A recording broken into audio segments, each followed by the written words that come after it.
여러분을 환영하며 축복합니다. 마태복음 10장은 그 예수님께서 12 제자들을 부르시고 그리고 훈련시킨 후에 다시 세상으로 그들을 파송한 기사가 바로 10장의 기사예요. 특히 본문 16절 보면 보라 내가 너희를 보냄이 양을 이리 가운데 보낸 것 같다 그러셨어요. 자, 이것은 제자들이 나가서 전도해야 할 세상과 거기 살고 있는 사람들이 어떠냐 하는 걸 말하는데 이리 같다는 거예요. 이리. 세상이 이리에 세상 같고 사람들이 이리와 같다. 그렇게 지금 말씀하고 있는 거예요. 당시에 그 팔레스타인의 그 광야에 대표적인 맹수들이 몇 종이 있었어요. 맹수의 대표적인 맹수가 뭐냐면 뱀, 독수리, 전갈, 이리 이런 이제 짐승들이 아주 맹수 역할들을 그 광야에서 했습니다. 가운데 오늘 이리를 얘기했는데 이리는 사납고 간교한 그런 거죠. 그래서 공격적인 그런 이제 맹수입니다. 사납고 간교하고 공격적인 특징을 가지고 있는 맹수가 바로 이리라고 하는 거예요. 그러나 그 어떤 맹수라도 사람보다 더 사납고 공격적인 것은 없어요. 우리 맹수가 무서운 줄 아는데 아무리 무서운 맹수라도 사람보다 더 사납고 사람보다 더 공격적인 맹수는 없어요. 짐승은요 훈련시키면 훈련시킨 대로 그렇게 훈련되어져요. 잘 들어요 말. 근데 사람은 아무렇게나 막 행동도 하지요. 누구에게나 대들지요. 그리고 배신 잘하지요. 근데 오늘 예수님이 오늘 그런 사람들이 살고 있는 세상으로 제자들을 지금 돌려보내시면서 걱정하시잖아요. 내가 너희를 보낸 것은 양을 이리 가운데 보낸 것 같다. 마음이 지금 안 좋다는 얘기잖아요. 걱정이라는 거예요. 그러면서 이제 그 제자들에게 세 가지를 당부하는 내용이 본문의 내용입니다. 첫째는 뭡니까? 16절 보니까 그러므로 너희는 뱀같이 지혜롭고 비둘기같이 순결하라. 이렇게 지혜롭고 순결해야 된다는 거예요. 이리 같은 세상, 이리 같은 사람과 가서 상대하려면 너희는 지혜롭고 순결해야 되는데 어떤 지혜? 뱀처럼 지혜로워야 되고 비둘기처럼 순결해야 된다는 거예요. 이 당부는 당시에 살아가는 그 제자들에게만 말하는 게 아니고 오늘 현대를 살아가는 그리스도인들 모두에게 당부하는 그런 말씀이에요. 지금 세상 그렇잖아요. 얼마나 험악해요. 요즘에 이 소통을 뭘로 많이 합니까? SNS로 하잖아요. 요즘 교회도 거의 SNS로 소통합니다. 지금 시대가 그래서요. 근데 SNS에 그 이제 댓글들을 보면요. 얼마나 거친지 몰라요. 얼마나 난폭한지요, 얼마나 공격적인지요, 얼마나 자극적인지요, 얼마나 충동적인지요. 정말 여러분 눈 뜨고 볼 수 없는 댓글들이 얼마나 많은지 몰라요. 내 편 아니면 공격하는 거예요. 난폭하고 거칠고 간교하고 공격적인 사람들을 오늘 주님은 뭘로 비교해요? 이리와 같다라고 비유가 있어요. 이리. 그러면서 지혜를 뱀에 비유하고 있고 순결을 비둘기에 비유하고 있는 것을 볼 수가 있어요. 그래서 우리에게 그걸 빗대어서 교훈하는 게 뭐예요? 지혜로워라, 순결해라 라고 말씀하고 있는 것입니다. 뱀은 어떤 동물이죠? 하등동물이잖아요. 가장 밑바닥을 기는 하등동물이지만 그 하등동물인 뱀이 최고의 동물인 사람들, 인간을 물기도 하고 쓰러뜨리기도 하고 독을 줘서 죽이기도 하는 동물이 뱀이에요. 가장 하등동물이에요. 뱀은 다음과 같은 특징을 가지고 있습니다. 첫째는 언제나 뱀은요, 다니던 길로만 가는 거예요. 자기가 다니던 길로만. 두 번째 뱀의 특징이 뭐냐? 한 번 공격하기로 작정한 그 대상은 바꾸지 않아요. 끝까지 끝까지 그 대상을 공격하는 것입니다. 세 번째 특징은 뱀은요, 절대 서두르는 법이 없어요. 빨리빨리가 없어요. 다시 말하면 신중하단 말입니다. 신중.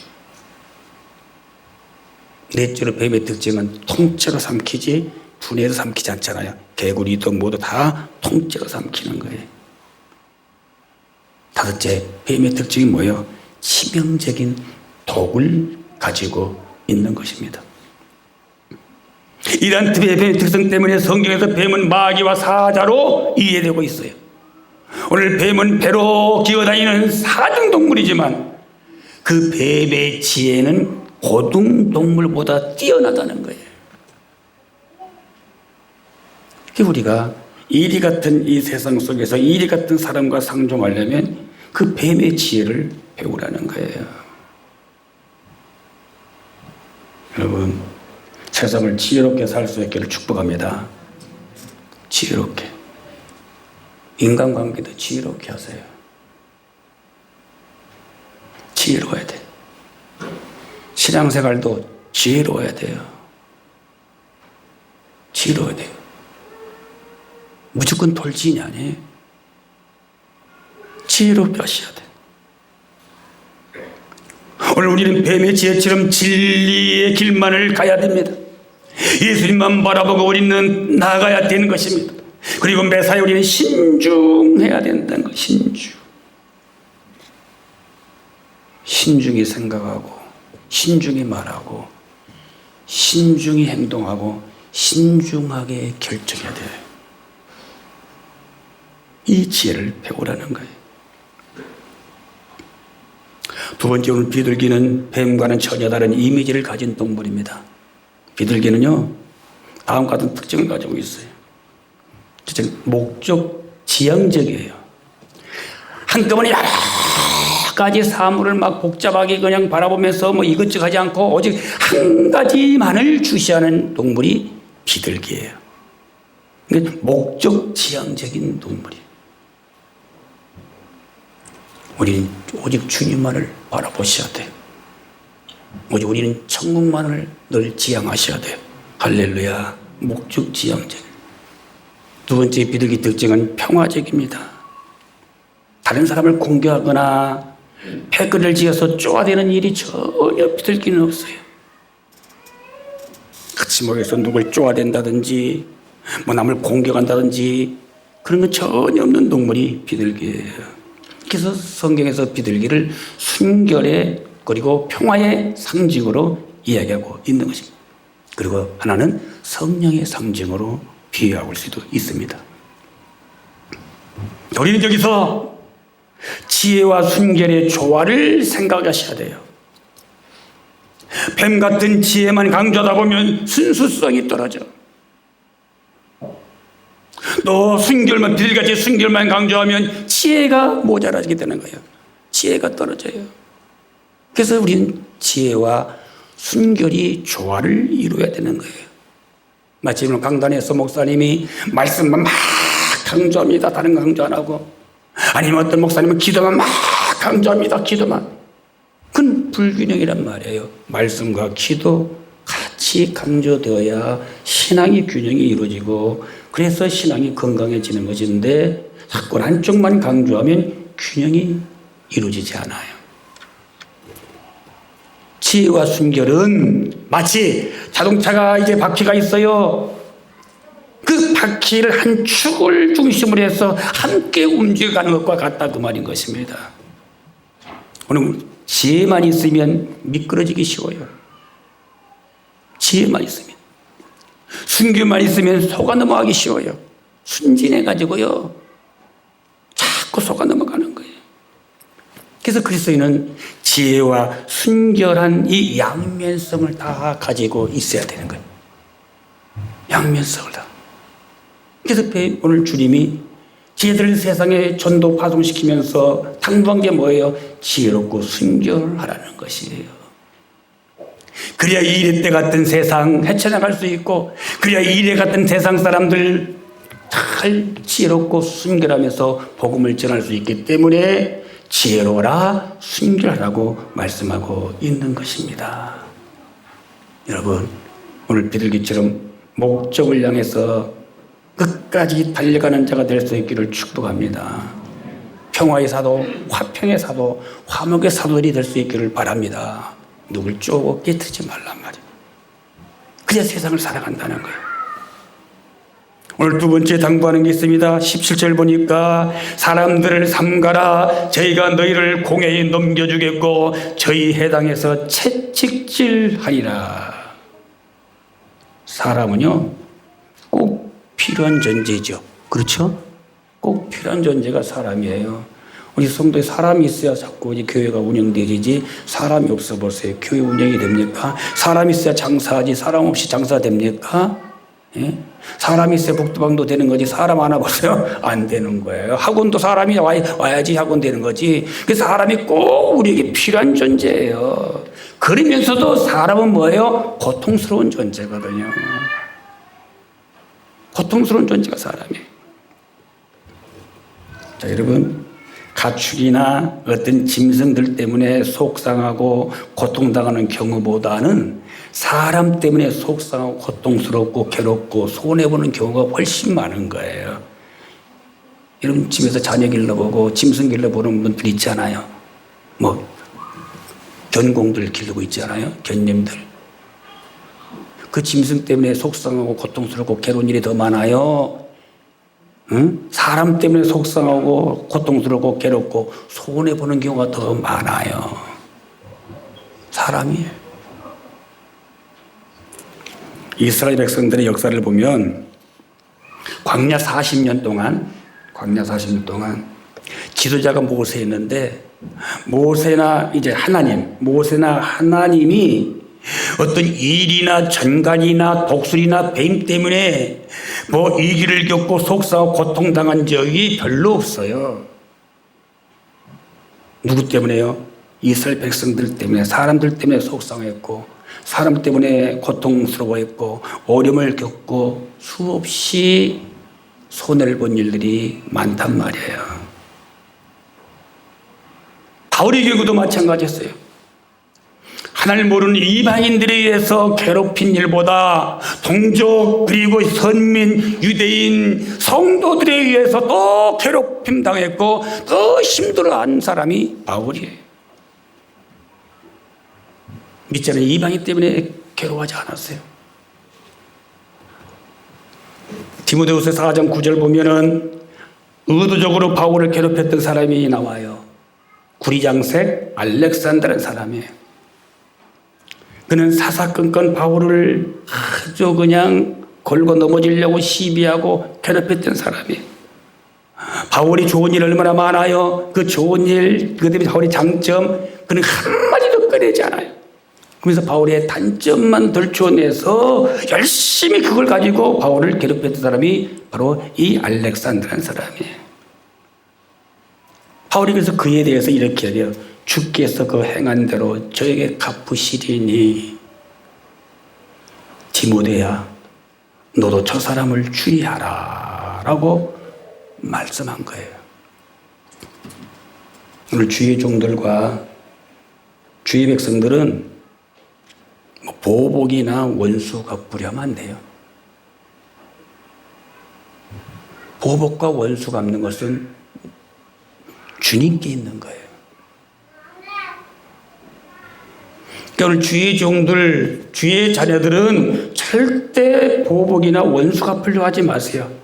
그냥 조심하고요. 주님께 맡기면 주님이 그 사람 행한 대로 갚는다고 말씀하고 있습니다. 40년 동안 목회하다가 은퇴하신 어느 목사님이 쓰신 글을 이제 설교 준비하면서 이렇게 봤어요. 근데 그 글 가운데에 자기가 40년 동안 목회하면서 경험이죠, 경험. 조심해야 할 그런 사람 항목이 있더라고요. 조심해야 할 사람들. 첫째가 말이 많은 사람. 말이 많은 사람이에요. 둘째가 앞에서는 칭찬하고 좋은 소리하고 뒤에서는 흉보는 사람. 흉보는 사람. 세 번째, 매사에 부정적인 사람. 넷째는 의도적으로 남을 괴롭히는 사람. 5째는 속과 겉이 다른 사람. 6째는 세상을 너무 사랑하는 사람, 세상을 너무 좋아하는 사람. 7째는 남을 대접하지 않고 대접만 받길 원하는 사람. 자기는 대접만 받으려고 하면서 대접은 전혀 안 하는 사람 조심하라는 거예요. 마지막 8번째, 말로만 큰 소리치고 행함이 없는 사람. 이건 자기가 목회 40년 동안 조심해야 할 사람들이라는 거예요. 이상의 열거한 항목에 걸리지 않을 사람이 있는지 의문이에요. 하나라도 걸리지 않은 사람이 있을까요? 우리가 사람 때문에 성공합니다. 사람 때문에 기뻐할 수 있습니다. 사람 때문에 행복해지는 경우가 있습니다. 그러나 사람 때문에 고통당합니다. 사람 때문에 실패하기도 합니다. 사람 때문에 손해봅니다. 사람 때문에 길이 막히는 경우도 있어요. 사람은 필요한 사람이지만 고통을 주는 사람이에요. 그래서 바울이 오늘 말하기를 사람들을 삼가라는 거예요. 여러분 생각해 보세요. 친구가 다 좋다고 해서 아무나 친구 삼을 수는 없잖아요. 골라야지. 사람이 귀하다고 아무나 만나고 아무나 일을 맡기고 쓸 수는 없지 않아요. 이번에 이제 노예 가운데 이제 이렇게 제가 우리 온라인 노예를 했거든요. 이제 뭐 교회 이름은 밝히지 않고요. 아산에 있는 모 교회에서 이제 그 목사님이 그 말씀하시더라고요. 그 자기 교인 가운데 장로님들이 계시고 안수 집사도 있고 있는데 그 안수 집사님 한 사람이 자기 목사님과 조금 어떻게 갈등이 좀 있었나 봐요. 갈등. 그래가지고 이 안수 집사 한 분이 그냥 안수 집사님들 장로들을 이렇게 막 찾아가서 그다음에 성도님 찾아가서 아마 이제 우리 장로 목사님 뭐 막 여러 가지 이제 단점을 막 들추어내면서 뭐 설교도 그렇고 뭐 독선이고 뭐 어쩌고 막 해가면서 이제 내보내자는 거예요. 내보내자. 이제 통조를 받는 거예요. 그때 안수 집사님들과 장로님들이 그 사람을 불러놓고 호통을 쳐서 내쫓았다는 거예요. 네가 나가. 네가 교회 있으면 안 돼. 왜 목사님이 나가? 그래서 교회가 평안해졌다는 그런 얘기를 하시더라고요, 이번에.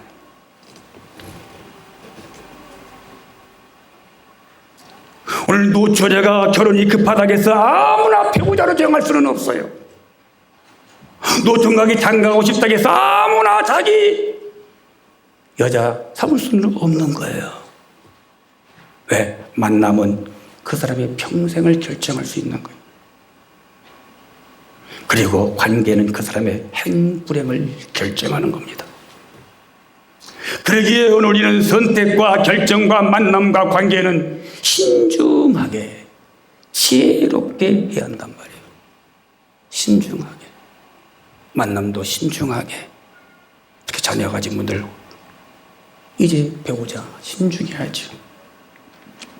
관계 신중해야 돼요. 결정 신중하게 되는 거예요. 선택 신중하게 해야 되는 거예요. 오늘 그리스도인들의 성공 비결이 뭡니까? 세상 사람들이요, 세상 사람들을 만납니다. 사람 만납니다. 조건 만납니다. 그리고 타협합니다. 로비합니다. 그리고 청탁합니다. 뇌물 씁니다. 그러나 오늘 하나님의 사람들은 은밀한 곳에 가서 먼저 주님을 만나고 주님 앞에 기도하는 거예요. 그래서 하나님께서 지혜를 주셔야 돼요. 마음을 감동시켜 주셔야 돼요. 할렐루야. 천 번, 만 번 만나도 유익될 게 없는 사람, 나의 믿음 생활과 나의 예배 생활과 나의 경건 생활에 도움이 되지 않는 사람이라면 아무리 그 사람이 좋아도 그 만남은 삼가는 것이 좋단 말이에요. 결국 우리의 판단 누가 하는 거예요? 그분이 하시잖아요. 그래서 오늘 성경에서 주님도 말씀하시길 그 사람을 삼가라는 거예요. 세상에 나가더라도 사람을 잘 봐라. 삼가라는 거예요. 오늘 항상 우리가 늘 잘할 수 있기를 축복합니다. 세 번째, 오늘 주님께서 저들에게 당부한 말씀이 19절이에요. 너희를 넘겨줄 때에 어떻게 또는 무엇을 말할까 염려치 말라. 그때 무슨 말 할 것을 주시리니 라고 했어요. 자, 염려하지 말라는 거예요. 염려. 오늘 주님이 제들에게 세상에 나가서 복음을 전하면서 염려하지 말라는 거예요. 어떻게 너를 갖다 잡아 넣든지 어떻게 하든지 여기서 변명하고 말할 염려하지 말아라 그 말이에요. 염려하지 말라는 말은 무슨 말이에요? 염려할 시간에 기도하라는 거예요. 염려할 시간에 기도하라는 거예요. 기도가 뭐예요? 주님께 묻는 거잖아요. 기도가 뭐예요? 주님께 맡기는 거잖아요. 기도가 뭐예요? 주님의 도움을 요청하는 거지 않습니까? 야, 염려할 시간에 너 나한테 맡겨, 나한테 물어봐, 내 도움을 요청해. 그러면 내가 도와줄 거야 그 말이잖아요. 또 염려하지 말라 무슨 말이야? 염려한다고 되냐 그 말입니다. 괜히 에너지 소비되어지고 네 생활이 리듬이 깨져버리고 막힌단 말이에요. 그러니까 염려하지 말라는 거예요. 또 염려하지 말라는 거 왜 그래요? 염려는 반드시 불신과 의심을 만들어냅니다. 왜? 염려는 달라지는 거니까요. 2016년들 기준해 가지고 그 코카콜라가 하루 소비량이 전 세계에서 소비된 양이 19억 병. 그 이유는 계산이 통계가 안 나왔더라고요. 지금은 더 많겠죠. 2016년 기준해 가지고 이 세계 시장에 안 들어간 곳이 없는 것이 코카콜라예요. 미개 나라도 들어가 있고 공산주의도 들어가 있고 세계 곳곳에 들어가 있는 게 코카콜라인데, 자 보세요. 지금 세계 시장을 장악하기까지 이 코카콜라를 만든 사람, 콜라 만든 사람이 이거 물로 만드는 건데 물이 없으면 어떨까? 또 이거 어떻게 이제 판로가 될까? 판매가 될까? 염려했다면 콜라 만들었겠어요? 물 걱정하고 판매 걱정했으면 콜라 만들었겠냐고요? 안 만들었어요. 하나님 보면요, 물은 전 세계 도처에다 다 저장해 놓으셨어요. 보세요. 산 속에도 있고요, 바다 속에도 물이 있고요, 땅 속에도 물이 있고요, 모래 속에서도 물이 있습니다. 그래서 우리에게 무엇을 마실까 염려하지 말라라고 한 말이 헛소리가 아니에요. 맞는 말이란 말이에요. 그렇잖아요. 여러분, 염려하고 의심하고 불신하면요 사실 할 게 없어요. 자꾸 염려하고 불신하고 의심해 보세요. 뭘 해요? 할 게 뭐 있어요? 할 게 없는 거예요. 염려하고 의심하고 불신하면요 먹을 것이 없는 거예요. 이거 어떻게 먹어요? 이거 우리 권사님이 떠났냐? 여기다가 미워서 독을 탔는지 어떻게 먹어? 못 마시는 거예요. 그러나 염려하고 믿으니까 마셔요. 염려하고 의심하고 불신하면요 오늘 우리가 관계할 게 없어요. 관계. 내가 권사님하고 어떻게 관계? 염려하고 불신하고 의심하는데 어떻게 관계하냐고요? 목사님하고 어떻게 관계? 염려, 의심, 불신인데 관계할 수가 없는 거잖아요.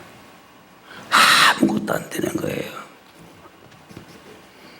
그러니까 우리가 염려, 불신, 의심은 할 것도 없고 먹을 것도 없고 마실 것도 없고 관계할 것도 없어요. 그래서 주님은 염려하지 말라는 거예요. 여러분, 염려하지 말기를 축복합니다. 염려한다고 돼요?